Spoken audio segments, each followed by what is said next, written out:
Hello, my friends of YouTube. Blue Dragon Studios here, and welcome to my lair. Let me proudly. First thing I want to say from America, Happy Thanksgiving to you all who celebrates it. But of course, without further ado, enjoy this new chapter of my Tails and Scales epic, Alpha Queen Irona the Eighth. In the middle of Neon Woods stands a lone hooded raptor. From a distance, the lone raptor is approached by another riding an armored snuguana. The lone raptor turns its head to reveal a light purple female face with light purple reptile eyes under her hood. About time you showed up, dear brother. The other raptor, the brother, hops off his ride and approaches his sister. Out of the shadows, he is dark purple scaled, with teal-colored underside and padded snout. Dark purple eyes. His mane, tail bush are lighter purple, and around his neck is an orange nobility scarf along with his steel armor. Sorry for my tardiness. The streets of Padalot is very crowded in this time at night. The male raptor replies with a Scottish accent as he approaches his hooded sister. The female puts down her hood to reveal her mane scale colors are indeed light purple, with a teal-colored padded snout, while her ponytail mane are colored dark purple. So, is it true then that Irona convinced the Mr. Dorian to support her future war effort? The she-raptor speaks with the same accent. I am afraid so, the male answers, turning his gaze back to the giant tree from a distance, where Padalot is at. She is preparing to send that heretic she calls husband back to Olympidonia to deliver the news. The sister quietly hisses in anger before saying, If a failure to assassinate that heretic was humiliating thanks to that careless drone, soon we are going to once again fight alongside more of them. She walks up beside her brother, joining him on the gaze at the giant tree seen through the wall of glowing trees. And what are you to do now? The brother asks. A brief pause passes through before the sister replies. I better notify the other nobles who share a cause to discuss a new plan to get rid of that heretic consort. The late Emery was a total fool to make such a stupid alliance with blasphemers. Agreed, the brother adds, keeping his stern gaze at the giant tree. If she gets her little dream war with those freaks, we might get more heresy in our clothes. The sister's face morphs into a bigger frown, with her claws folded into a pair of fists. What her brother means is that after the supposed war, there will be bonds with the Olympidonians, who in turn will spread their heresy like a virus. Then we better stop moving. I would not let those perverted teachings spread into our kingdom, as long as we, the Wetland clan, lives and breathes. The sister proclaims while her brother turns his head to her and nods in agreement. Few sunrises later. Irona got what she wanted. As soon as she got the Mystatorian's approval, she sent Sander to Olympidonia to bring news to Patra that the war with Fenheim will be coming soon. And there, she is at Fort Gallagher, watching the royal army getting ready. Mighty wardens, field officers of the royal army, training the troops, whether recruits or lower ranks. In her own adjusted royal armor, Irona watches her army in glee, standing on a balcony of her special quarters. It is what she has been looking forward to be the Alpha Queen who will crush the barbarian kingdom of the north. Even though it will take time for the army to be prepared, she still daydreams of herself standing proudly on a pile of corpses of the Fenhemians she will slay in battle, while her troops cheer her name. That is until a knock is heard from the door. Snapping back into reality, Irona whips her head and shouts, Who's there? It's me. May I come in? The voice of a young male speaks. The voice is familiar to her by the way she perks up. Why, yes, come in.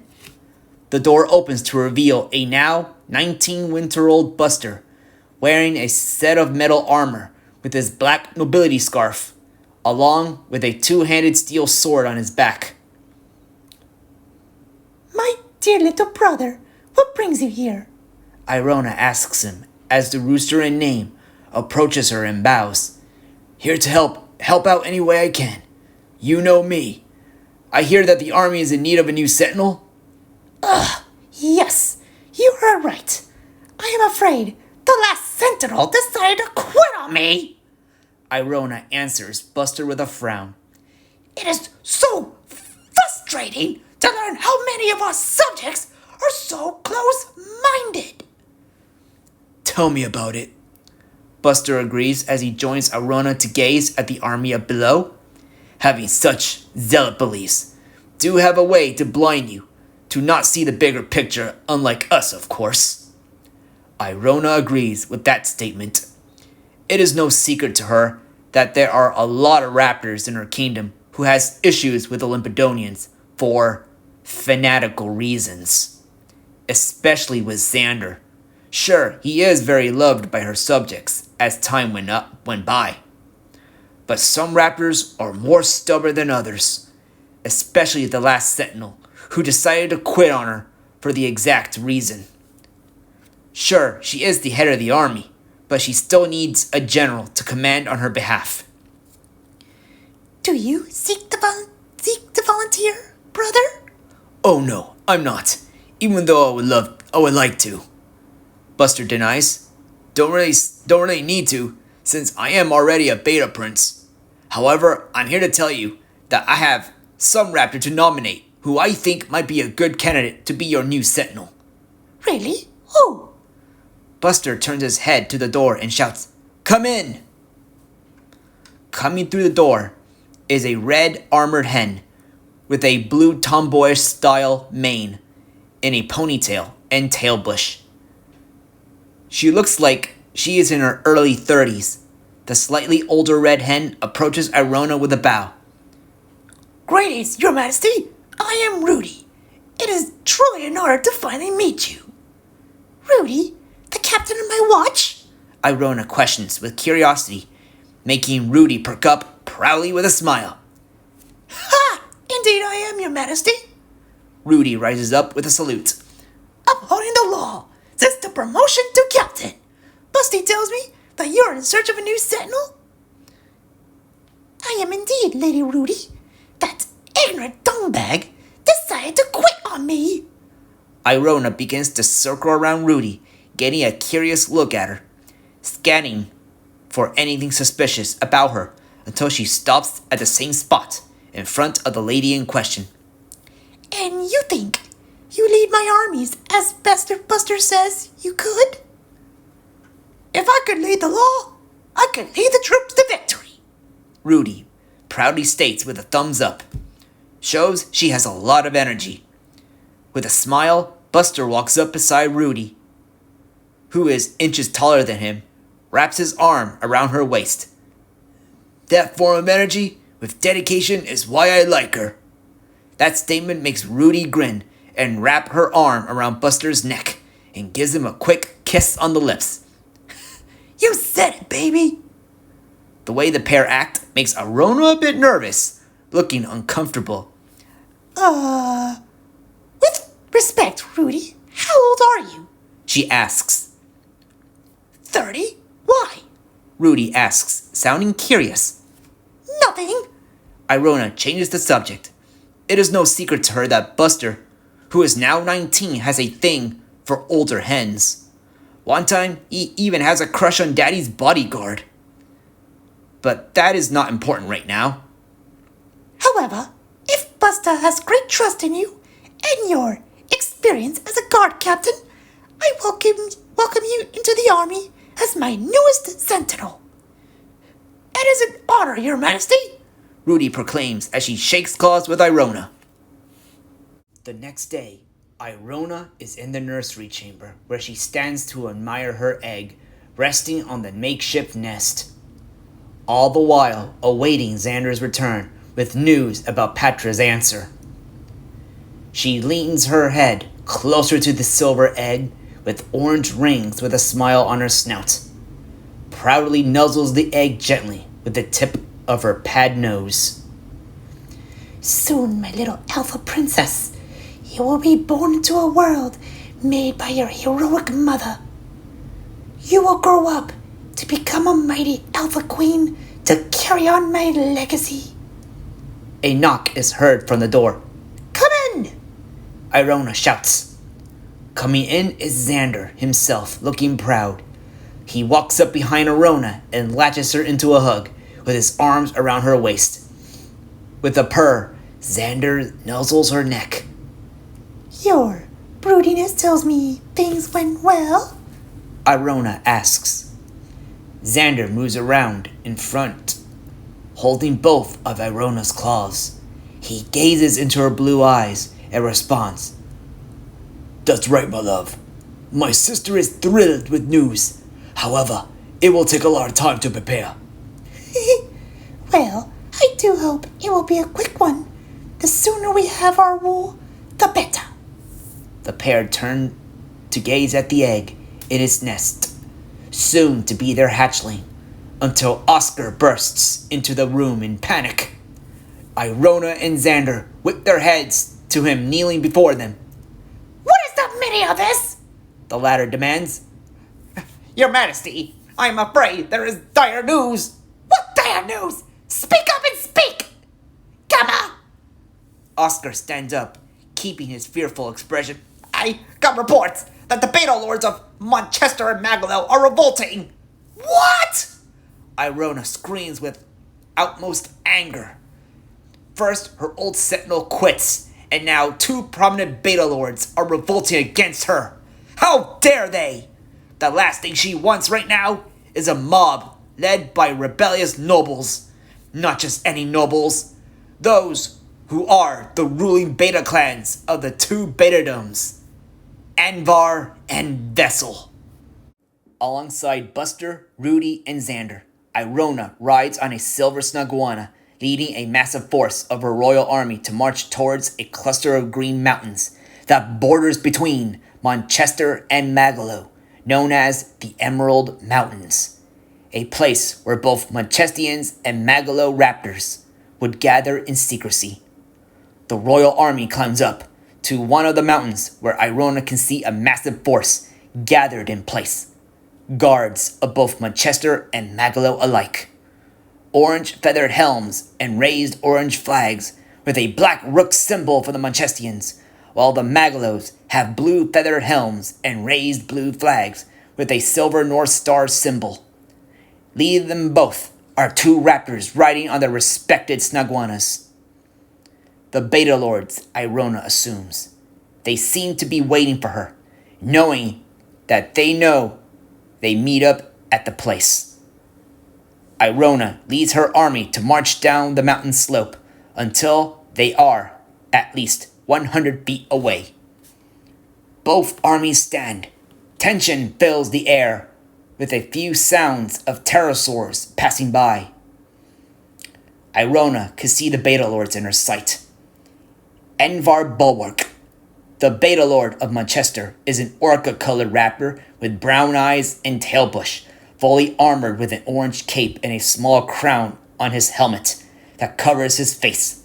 Vessel Nova, the Beta Lord of Magalo, is a teal-colored raptor with pink eyes and a magenta-colored mane and tail bush.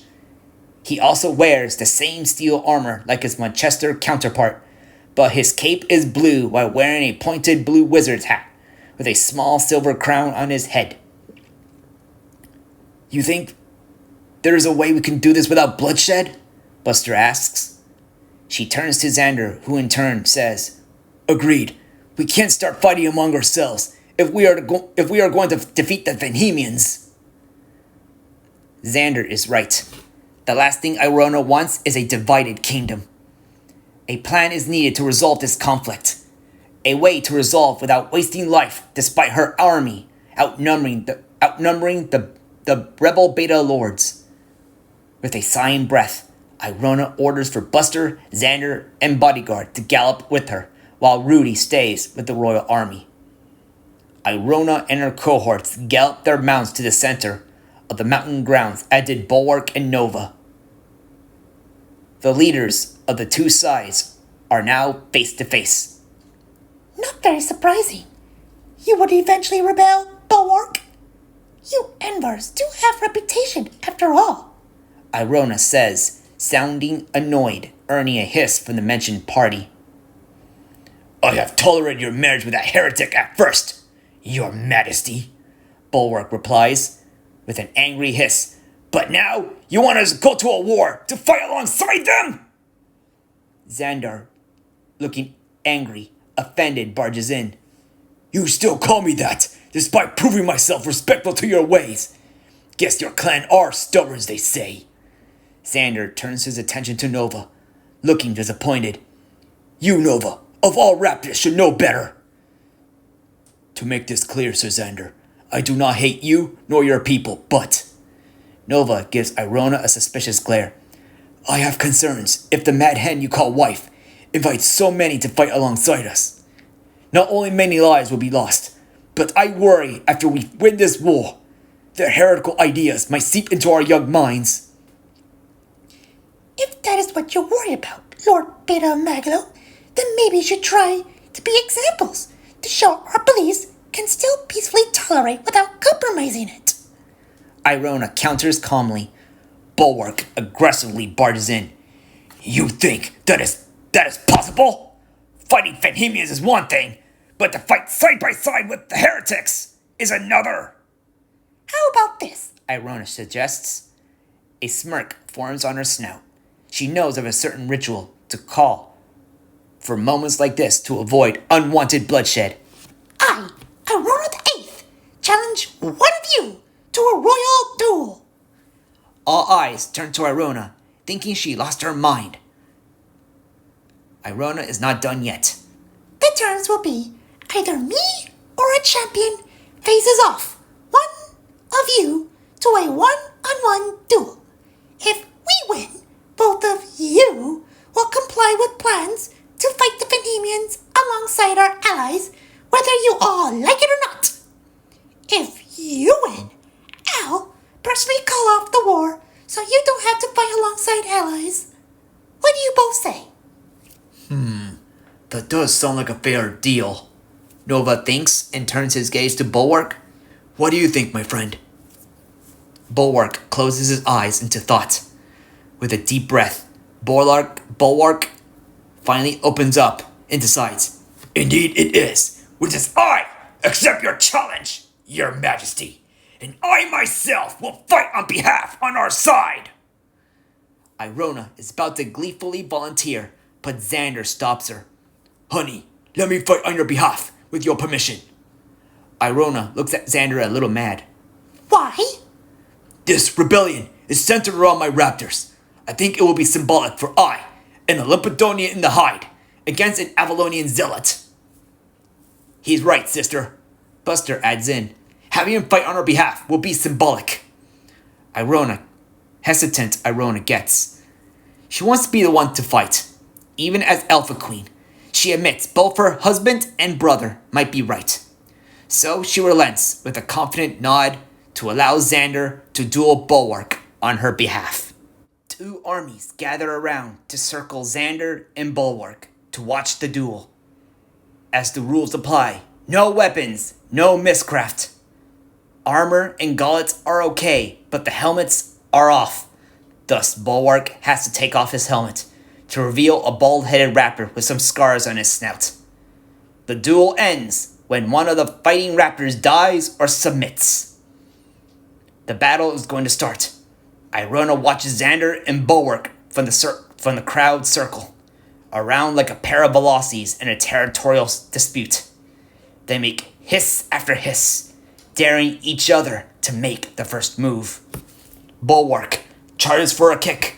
Xander dodges and latches his teeth on Bulwark's neck and tosses him to the side, making the crowd gasp.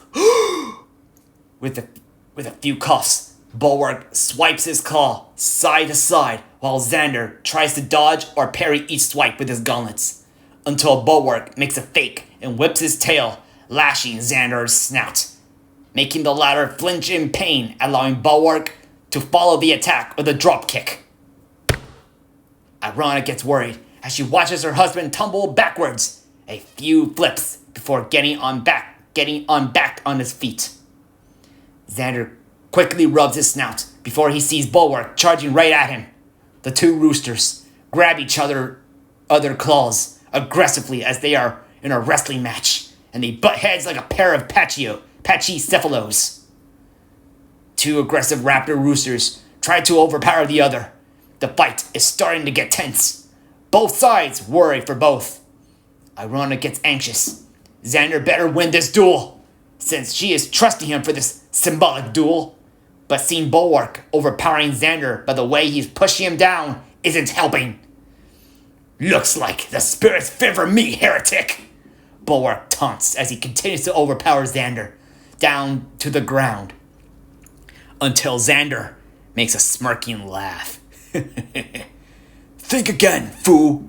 Out of nowhere, Xander jumps up his feet to jab his sharp nails of his feet to briefly puncture the sides of Bulwark's hips. Ah! Bulwark squawks in pain, forcing him to let go. He puts both his claws to cover the wounds on his hips. Xander takes his chance into a boxing position and begins to swipe his claws at the former's face. Each swipe started slow.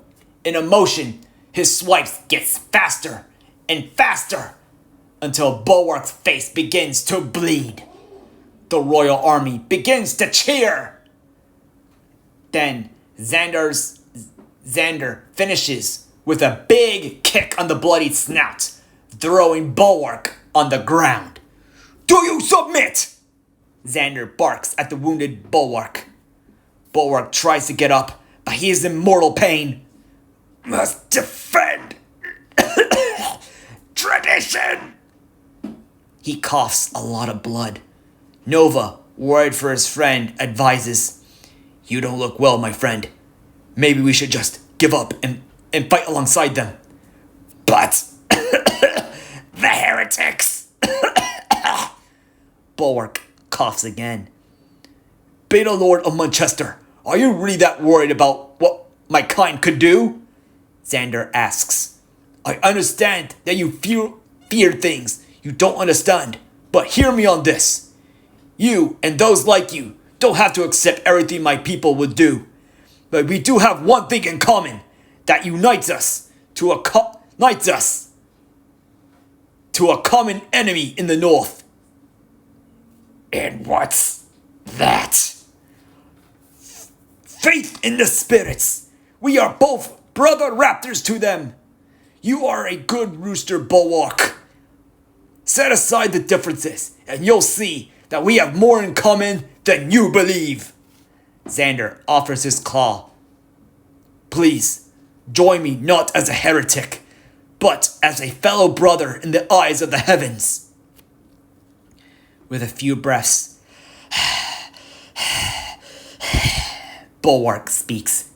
Guess you might be more of an Avalonian than I thought. Bulwark accepts his claw as he is helped up back on his feet. I hope by the spirits you be right. Xander smiles and gives the bloody Bulwark a pat on the back before turning to the crowd, looking at a now pleased Irona, and announces, The duel is won! Yeah! The crowd goes wild in cheer. Irona walks up to Xander and gives him a passionate kiss for his victory. And so the duel is won. Manchester and Magalo will join in support of the coming war against the Fenhemians alongside the Olympodonians. To celebrate, as suggested by Xander, a party is taking place at the dining hall. Raptor nobles from all the kingdom mingle around, speaking in their circles. Even Bulwark and Nova are seen in the hall, being invited to the celebration, speaking on friendly terms with the royal couple, Xander and Irona.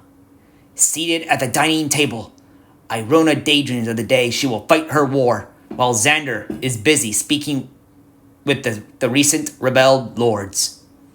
Then she looks around to see all her country raptors enjoying themselves in the time of peace, including a raptor mother together with her daughter. A moment she will soon have. Your Majesty! A voice cries out, earning the attention of all the guests. What happened? Irona demands, seeing a nurse drone, running up to her and bows. Your egg is hatching! The nurse answers, putting a grin on both Irona and Xander before following the nurse to the nursery. The crowd decide to follow, excited to see the new hatchling. In the nursery, Irona and Xander watch the egg tumble around the nest while cracks are being formed. Come on, sweetie! Push! Irona cheers for her little hen to come out.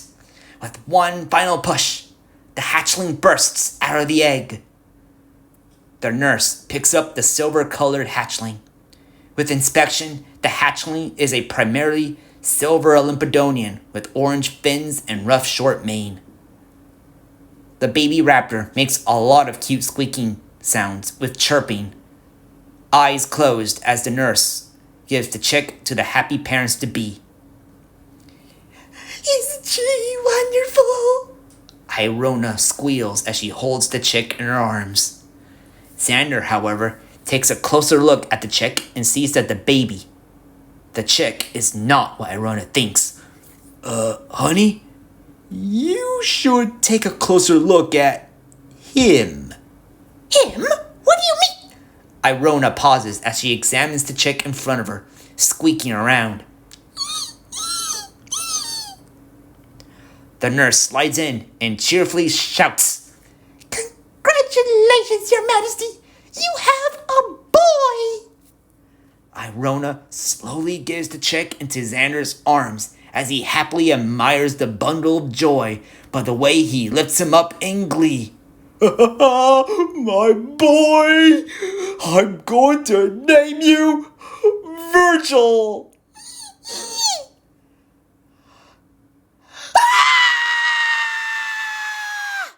Irona cartoonishly screams in agony as the now Alpha Prince Virgil continues to make cute squeaking and chirping sounds.